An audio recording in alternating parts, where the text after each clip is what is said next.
Welcome to episode 11 of the Bodcast, and this is the third episode of our macronutrient series, and we're going to talk all about protein.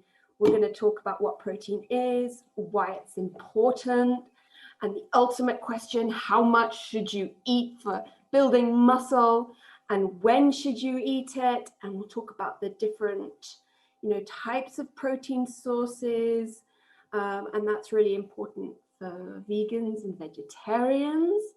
So I think I was just reading that protein comes from the Greek word protos, which means first or primary, most important. And yeah, protein is so important. And I would say one of the macronutrients most people struggle to get in enough. And I think a lot of people feel like protein is just important if you want to build muscle or if you're a bodybuilder, but actually for everybody, it is so important because it is, you probably remember from school, everyone's like, protein, the building blocks of life, and it really, really is. So this is not just for people who train, but it's for everybody. And again, as you get older, you actually need even more protein, but we will get into that. So just like with, carbohydrates and fats, protein has its role, and its primary role is not energy. It can be broken down into energy, but we're, as I said, using it for building, repair, recovery. That is its main role. And it can be broken down for energy, and that's gluconeogenesis, but your body's got to be pretty desperate for that. And unlike fats and carbs, protein cannot be stored.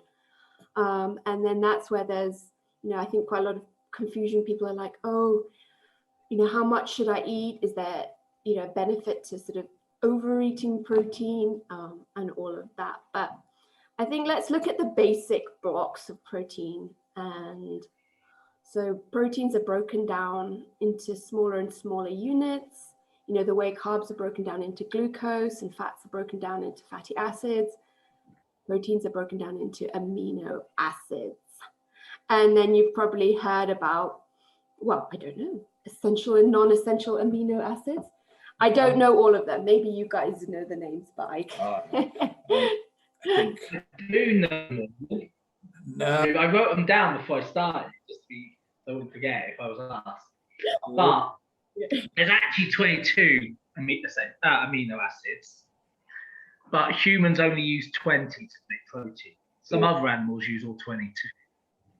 Oh, really? Oh, I didn't know that. Yeah. And then there's selenocysteine, which is used by animals, and pyrosine,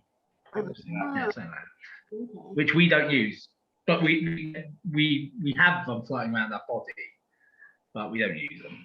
Yeah, we don't need to use them. So and it's got the other 20. Yeah. If you want me to list it, I can, but it's gonna be pretty boring. Yeah. I think the most important one when it comes to, I guess, protein synthesis is leucine. So that's that's leucine. Like the 9 essential amino acids, the ones we should sort of probably talk about a bit more about, because they're the ones our body can't synthesize that we can only get from food. And it's a short list, but one of them, leucine, and lysine is another one. And the other important one we've talked about a little bit in all our chat is tryptophan. We talked about sleep and everything else, and that's one of the essential amino acids that make up is used in protein synthesis as well. Yeah, it's crazy because I guess not many people know, but you get them mostly from animal products, and this is where I guess vegetarians and vegans now have a problem when it comes to meeting protein needs. Yeah, But let's just take it back a bit. We will get into that because that's really interesting. Like, you are always breaking down and rebuilding proteins the whole time. That's why it's really important to have a consistent supply of protein. So we use protein, so it's broken down into amino acids, and those are then rebuilt into different types of proteins, which we use for enzymes, we use to make hormones, we use to make neurotransmitters, antibodies, transport, and structural proteins. So, protein, the rebuilding and breaking down of proteins is called protein turnover. So you might have heard of that term, and that's just going on the whole time, but it's not the most sort of efficient process. So we generally lose a bit more than we use. And this is actually dependent on energy balance, which again, we've talked of before. So if we need more amino acids than we are bringing in, our body will start breaking down, like muscle tissue to get those aminos. So again, that's why it's really important to be getting in enough protein throughout the day, because remember, we do not store it. So like Leon said, protein synthesis is the creation of protein. And then protein breakdown is now breaking down protein structures into, amino acids. So, and those are all affected by our health, our genetics, nutrition, exercise, stress, age. So, not everyone's sort of ideal protein intake is the same. If you're someone who trains a lot, you're going to need more than your average person. So it's a constant process going on. And, I guess I think most people who listen to this podcast do train. And we're all in the business of trying to build muscle. And that's where protein does become, really important. And because you can't get all your protein, your body can't make all your protein, your intake from your diet is really important. So getting in enough of, the essential amino acids, is going to be key. And again, not just if you do train, but if you do train, it's going to be even more important, because we kind of want what would you call it, like net protein to be positive, because that will lead to anabolism. I can never say that. So that's where the word anabolic comes from. You want to taking in more protein than you use, because if you don't, muscle is an expensive tissue for your body. So if you ain't using it, and if you ain't getting in enough protein, it's going to break it down, and that is catabolism. Exactly. It's important. Sorry, Leon. No, I was just going to say Clea said a very good point of the positive, balance of the protein, because I think she mentioned before we started, a lot is used up in the body and wasted, because I think people forget, digestion starts from mouth all the way down. And is used in protein synthesis, a lot more is used in our organs, the brain. And I think when you tell people, like your protein intake for the training you're doing is probably low, people often think of just muscle and forget, there's protein, like we said, even in, I guess, school, when you're younger, you're told protein is a building blocks of life. And it's because of that one particular reason it's used up in the body, I guess, not only for muscle, but, all the other organs. And it's a very key part of our survival. Yeah, so every cell has a ribosome site, which is a site where it converts protein synthesis, every cell. Now, how many of these sites are in a cell depends on many different variables, from genetic composition to the type of cell. Muscle cells have more, also someone who's, trains more, has more needs, so we create more. And these are little factories essentially for making protein, little protein synthesis factories. And people who are on anabolics have more. So cells that are like fast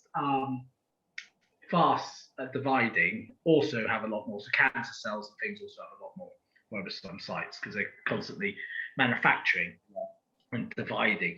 But the fact is, every cell in the human body has these sites. Therefore, there is a need. Important for people to realize there's a difference between minimal levels of protein just for everyday usage and the need for protein for say, building muscle, or being sort of optimal in your health. I think, something like, is it 0.8 grams of protein per kg of muscle, sort of a minimal amount to have just to sort of live a relatively healthy life, with being able to provide your cells everything it needs. But when you start throwing in being active, not even training, but like say you've got kids or you've got dogs you've got to walk, or you've got an active job, this need goes up straight away. And then you throw training into the mix, or someone who likes to go running, and that that throws that off again. It's constantly it's adding to that minimal base amount, and keep going up. Yeah, I think so. That 0.8 gram per kilo of body weight, that's like to prevent deficiency. Yeah, exactly. It's minimal amount. It's so low. That is so low. But yeah, that's what you need not to get ill. But I think the sort of optimal range is 1.5 grams to 2 grams per kilo of body weight. Yeah. And I mean, studies have shown, going up to 4.4 grams, but that actually has no added benefit to muscle protein synthesis compared to 1.5 to 2. I mean, I think some people show, I think everyone is different. Some people probably do better with, the higher protein, but, the literature states between 1.5 to 2. And I always go on a gram per pound of body weight. Yeah, it's just a nice easy equation, man. Makes the math easy for me when I'm working it out. But a lot of people don't realize, even day to day, generally we lose about 30 to 50% of our protein intake gets converted to glucose because we just don't use it. A lot of people are just eating their food. This is sort of a general pop thing. Sort of general people, they have these meals and they only eat, say, 3 times a day with big protein intake, like, big suddenly on one of their meals they'll have roast chicken. So Sunday roast dinner. Because it's not spread out across the day, they're just eating that protein in one sitting, they're wasting 30 to 50% of the protein. Yeah, and it's crazy. I was reading research just this morning when reading for the podcast, and it's like the less active you are, the more protein you'll need to trigger protein synthesis. So if you're not eating enough protein and you're not training, you're just eating, it's getting wasted, and it's like you said, it's just being converted into energy that you'll never use in your body. So it's like you either need to up your protein intake to trigger protein synthesis or to train. And you can imagine if you're doing neither of those, and that's when a lot of people are like, but I eat my protein and I just keep, gaining weight or gaining fat. And it's also, protein breakdown's a slow process.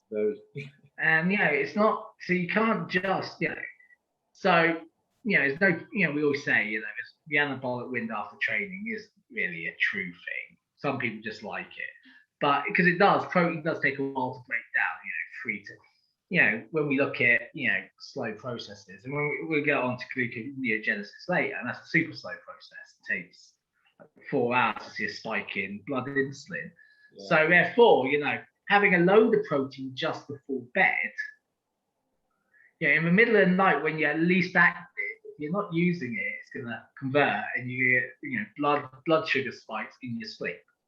So this is why we talk about having that sort of drip feed of protein through the day and having it spread, because it is a slow process, but you got to think about late in the night when you're sleeping. You want spikes of blood sugar. Then you won't be able to just use your protein as you go for your daily activities. Yeah, I mean,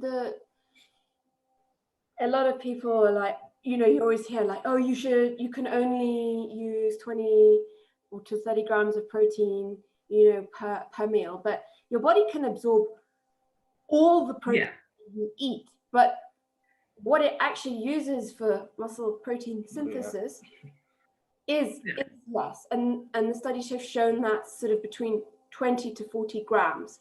So if you have 50 grams of protein in a meal, I mean, your body's going to use it, but it's not all going to go to building muscle. Yeah.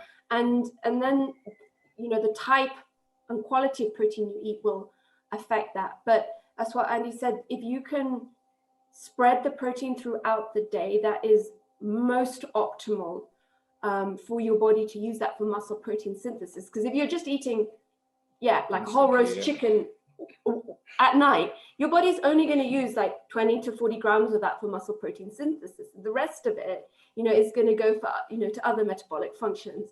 So, and I think it is Lane Norton's research that he did showed that it's most optimal, again, for muscle protein synthesis to have that 20 to 40 grams of protein every, I think is it 3 to 4 hours, or between 3 to 5 hours. And I think that works out like 4 or 5 meals a day. Yeah, pretty much. So that's where intermittent fasting is not good if you are trying to build muscle, because you've got this massive window, where you're not taking in any protein. And that's where I said before, your body will start breaking down, muscle tissue, because it's expensive to maintain. Yeah. So if you are someone who's looking to maintain and build muscle, IF is not ideal. I think any sort of daily fasting will not help, because you have this long window where you don't have food, and then you have this short window where it's like you're just constantly eating. It's like you're not factoring in the digestion and the processes for whether it's the protein synthesis, whether it's the carbs or fats, because you're like, I'm fasting, so I have 5 hours to eat 3,000 calories, and probably most of it will just be wasted or stored. Because you can't store protein. Remember that you cannot store protein in the way you can fats and carbs. So Andy, do you want to tell us about gluconeogenesis? Sounds like it's from the Matrix. That. So there is a really sort of, gluconeogenesis uses 3 enzymes, which are things like PEP, which is like pyruvyl phosphanol acid, and a couple of other ones. And basically, the idea is it breaks down the protein molecule back into aminos and converts those into glucose. It's a super inefficient process, but it works well, as in, because we can't store protein, so all this spare protein is better off being converted to glucose to be used as energy. The problem with that being that energy needs to be used, and it comes in as blood glucose, it spikes, and then you need to use it. And that's what I'm saying. Like, problem, you're asleep and your blood glucose spikes. You just got low blood glucose, and then gets converted to stored in the body because it's excess, so it gets stored in the body as body fat. As we say, it's all excess calories then, because we're not using it. It's a process that the body needs for like when we are super active and we've used up or depleted all our other sources. We need to then start breaking down protein to be energy, because don't forget, the brain mostly uses glucose. Things like the testes only use glucose as energy. So for certain things like, for human male, we need to have a good sort of sexual health, good sperm count and everything else. You need carbs in your diet, glucose.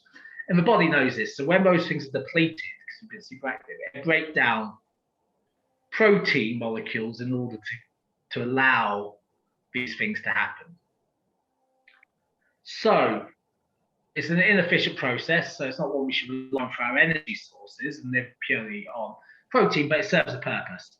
And the other thing is when we talk about keto diets, that's why keto diets should be moderate protein, not high protein. And a lot of people go crazy and eat a lot of protein, and basically that gets back to glucose, or pointless.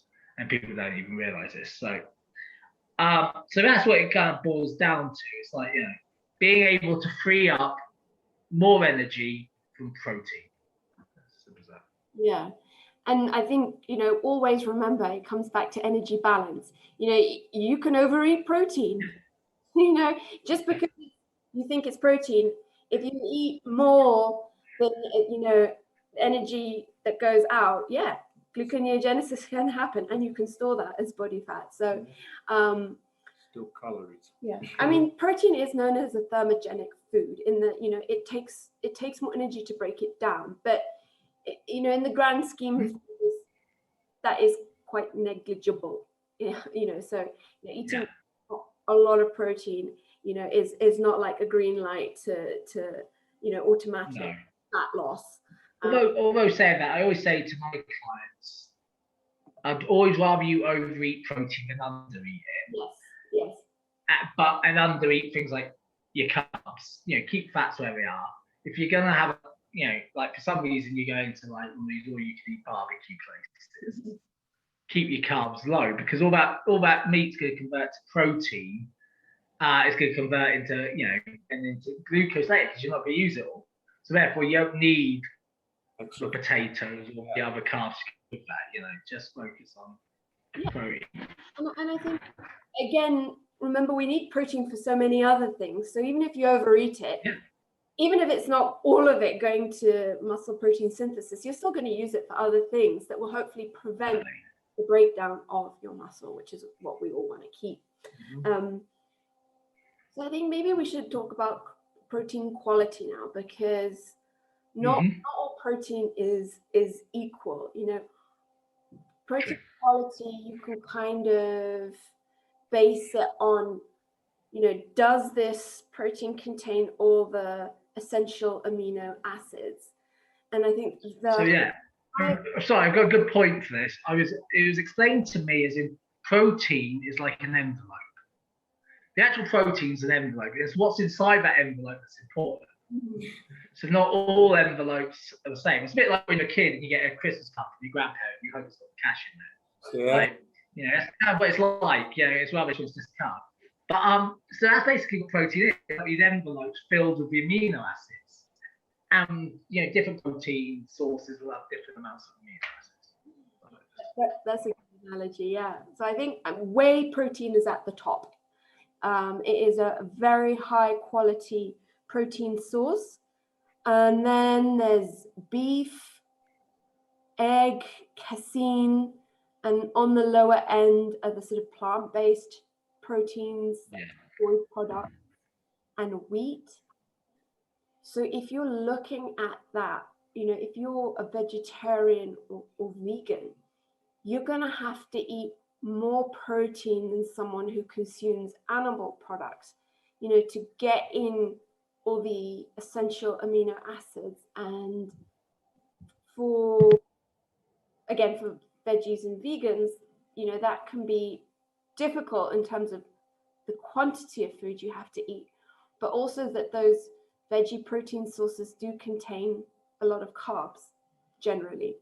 So it can be very hard, to do that and keep your carbs and fats in check. And just in terms of the amount of food, like if you compare beef to I don't know what, beans, Yeah. for example, you're going to have to eat a lot more beans to get the same. And that's just extra.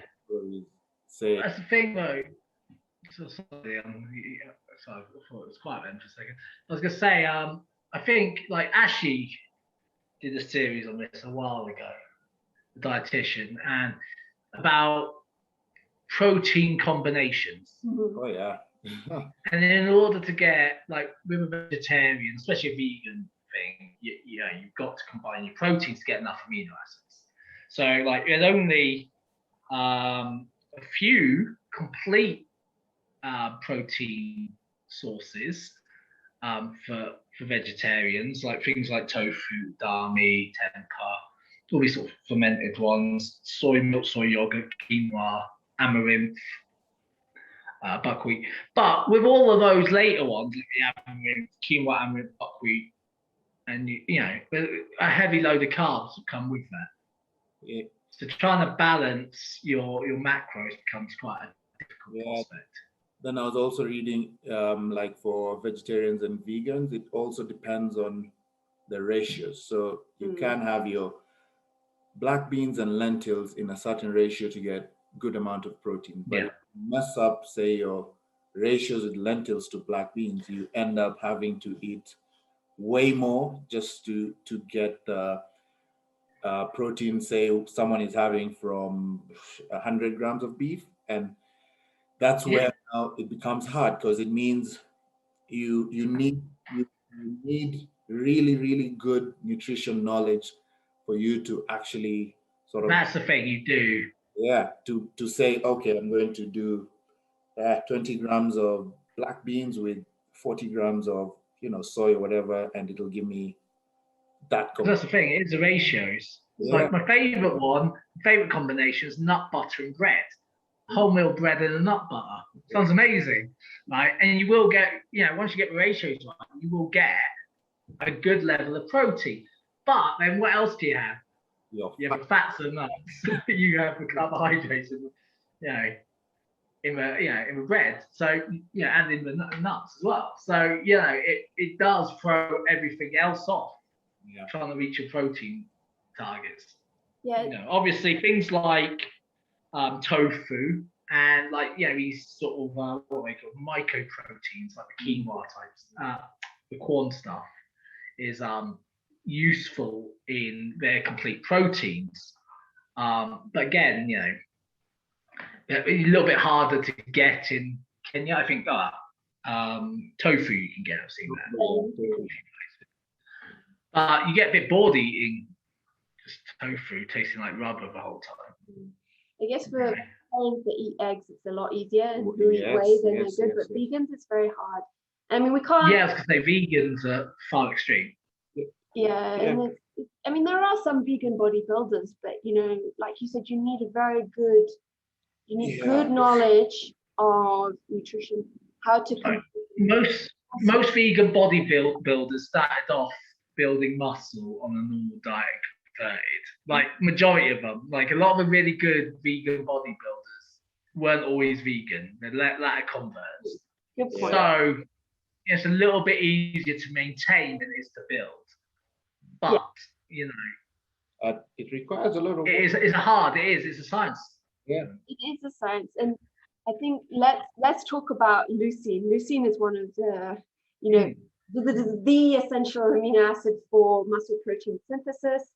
It has it stimulates it. Yeah. And that's quite a complicated pathway, but like protein quality, different foods have different amounts of leucine, and if you're getting into it, you want each protein meal that you have to have, I think it's between 20 to 45 milligrams of leucine, and sort of foods that are high in leucine, like eggs, dairy, casein, beef, poultry.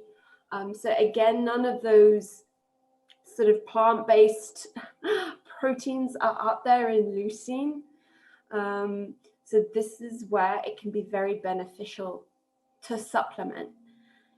And I mean, most good quality whey proteins have high leucine contents.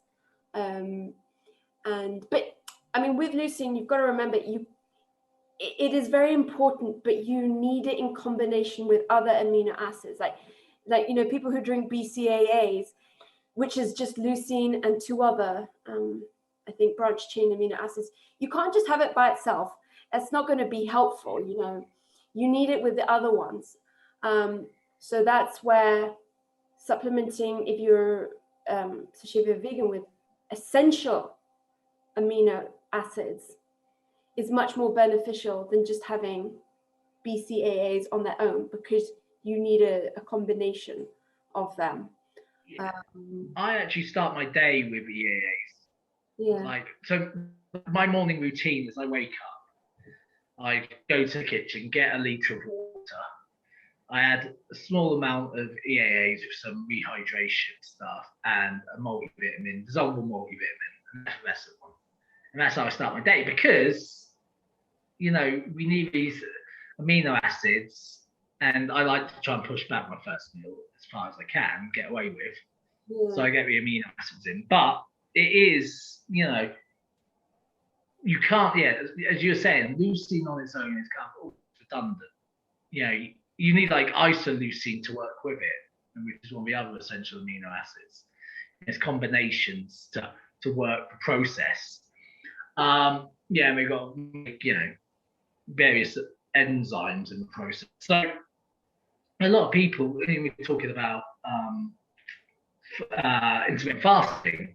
I'm not, intermittent fasting is just not having anything for a few hours. It makes zero sense, because you need that, you need those essential amino acids in your body to start processes, and not just protein synthesis, which is something we desire as gym goers, but actually those essential amino acids are pretty much used in different combinations in every process we discussed. So,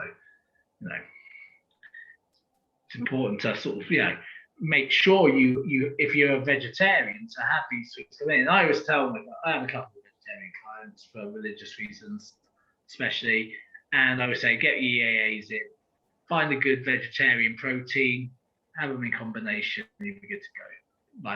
For some of it, Yeah, because I think it's a one supplement a lot of vegans and vegetarians will really, really benefit from, because with loads of plant foods, unless you know each and every combination of your legumes and how to do them, you'll not really get you'll not get the EAAs, and it'll hamper a lot of processes and skin health and a lot of other things that goes with not having enough protein in the diet. Yeah, and so a lot of people say like BCAAs versus, should you use BCAAs, and essentially they're a waste of your money, because if you are someone who does eat meat, you'll get your BCAAs from that, and again you'll get it from whey, and you'd be better off spending your money on EAAs, again, especially veggie or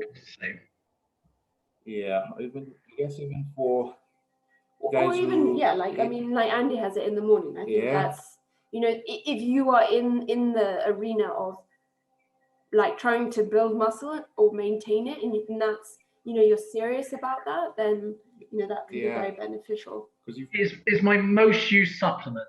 I will go through 2 tubs a month generally of EAA.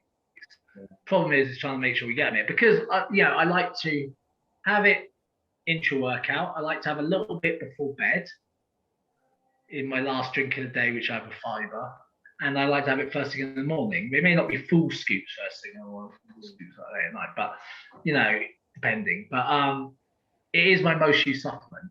Yeah, because you do find it's the one macro that, for I'd say like 100% of the clients who come, unless it's guys who are really into competitive bodybuilding, it's the one macro everyone seems to eat less. And I guess if you don't want to track your meals, you're good with eating balanced meals, you're having enough protein. And sometimes, you get your 3-4 meals, appetite is up and down, EAAs would not hurt. And whey protein probably, if anything, they'll be way more beneficial to your progress and just overall health. Yeah. Yeah, clients always struggle with protein, and so when I start with clients, we just find out like what they're normally eating, and most people it's under 100 grams.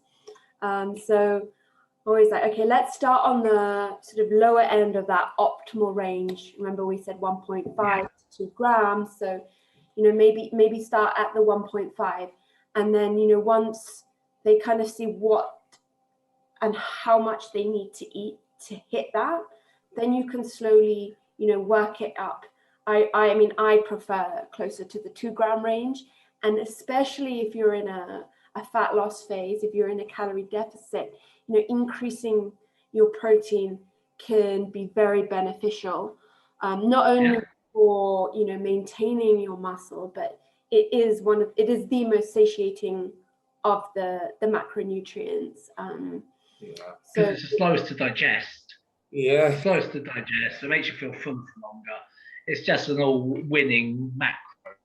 Yeah, that we love. Because it's the first thing you look at, and you just and I think even some clients think you're obsessed with protein, because you always go first. It's like, okay, we're looking at your protein, and they're like, what about the rest? And you're like, no, we let's start here, then balance. Yeah, exactly. I'm like you, Neil. Let's start here. Yeah. And we'll work out. If we can sort this one out, we're already winning. The others will be relatively easy. Well, I guess it's hard because I think we've discussed before. Like most breakfast foods don't have protein, like cereals and oats have some protein, but it's not high quality protein. So I usually look at clients' breakfast. I'm like, okay, let's see where we can add in protein here. Have eggs, or you don't have to eat traditional breakfast food for breakfast. Oh, yeah. You can have chicken, you can have tofu scramble, you can have sort of what you would normally eat. Chicken and rice. Chicken and rice. Exactly. Chicken and rice for breakfast. Like for me, I know I wake up, and when I was even with JP, it's something I found out I don't have an appetite in the morning. So the whey seeds, ground the seeds, and it acts. I remember my mom used to say, you drink porridge to sort of open up the stomach.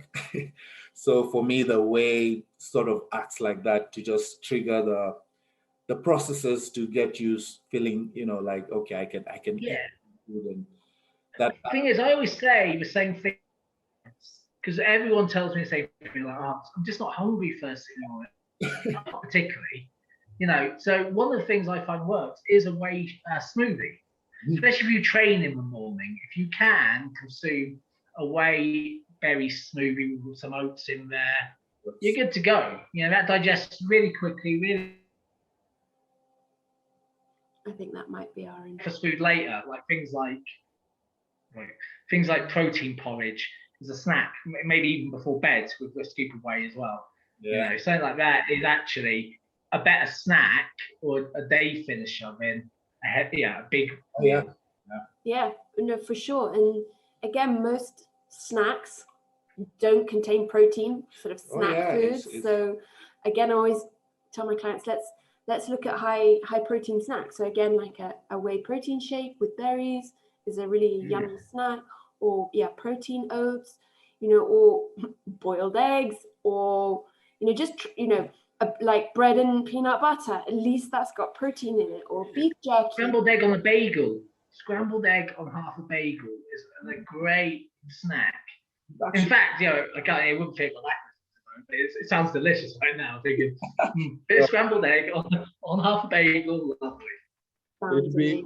It'd be actually interesting to sort of see the first meal plan that ever came out with snacking, because you find it even like, say you go on Google and Google a generic plan, and all the snacks, it's cubby snacks, and it's like there've been changes in diets and all these fads and everything, and I'm guessing that's why somehow in people's head you think snack and you think, sweets and high fatty, trans fatty foods, crisp, and because anytime you mention snacks, everyone goes into the sweet and very high sodium food and crisp, such trans fatty foods, and it's be interesting to see where.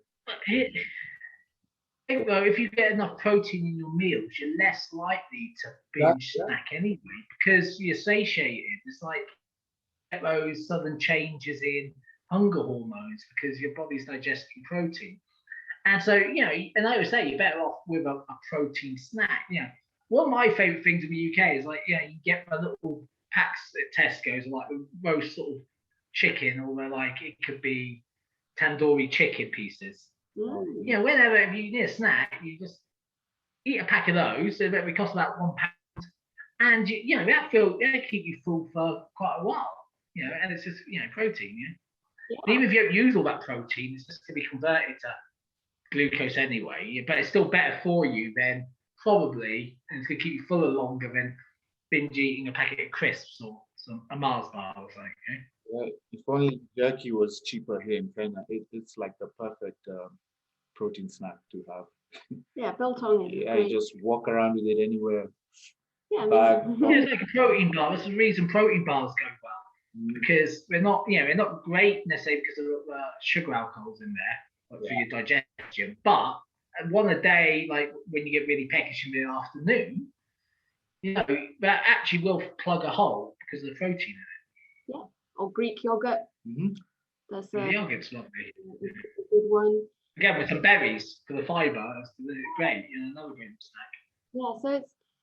I mean, we always talk about getting your big rocks in place first, but with protein, it is important, especially if you are in the business of trying to build or maintain muscle, to have between your 20 to 40 grams every 3 to 4 hours. So it is worth just planning a little bit more to try and achieve that, rather than just having all your protein or a lot of protein in one go, because you will not use all of that for muscle protein synthesis.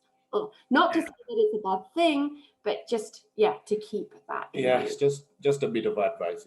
If you're working performance, strength, muscle building, avoid doing the intermittent fasting, and you'll realize a very big improvement in overall performance and just how you feel, how you digest your recovery. Meals.